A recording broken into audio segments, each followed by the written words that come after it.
એક આ લીલું ટી શર્ટ લઈ લઉં, એક આ લાલ ટી શર્ટ લઈ લઉં, એક આ બ્લુ ટી શર્ટ હોતે લઈ લઉં, આ કાળો શર્ટ લઈ લઉં. ઓલા ઉપર ધ્યાન રાખજે, ઈ મને એવું લાગે ચોર હે. એક પેન્ટ લઈ લઉં.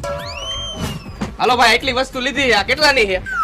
3000 રૂપિયાની. કાઈ વાંધો નહીં, પૈસા દઉં, તમે આ થેલીમાં નાખો. એટલે અમે કોઈને મફતમાં નથી દેતા, તારે એના અલગથી પૈસા દેવા પડશે. ના ભાઈ, મારા ખાતામાં ખાલી 3000 રૂપિયા છે, તો મારે થેલીના પૈસા કેમ દેવા? અને આ હું કપડા હાથમાં લઈને જાઉં તો હારો નો લાગુ ને? થેલી લઈ આવ ઘરેથી, કઈ હું મારા ઘરના પૈસા નાખીને તને થેલી નો આપું. અરે ભાઈ, ઘર તો મારું બહુ આઘું હોય અને ઘરેથી થેલી લઈ આવવામાં ટાઈમ એટલો લાગશે. અરે મારે બીજું કઈ નથી આંબરું, તારા ગીચામાં હોય ને બધું કાઢ, પણ તું મને થેલીના પૈસા દે. આ ઉભો રે.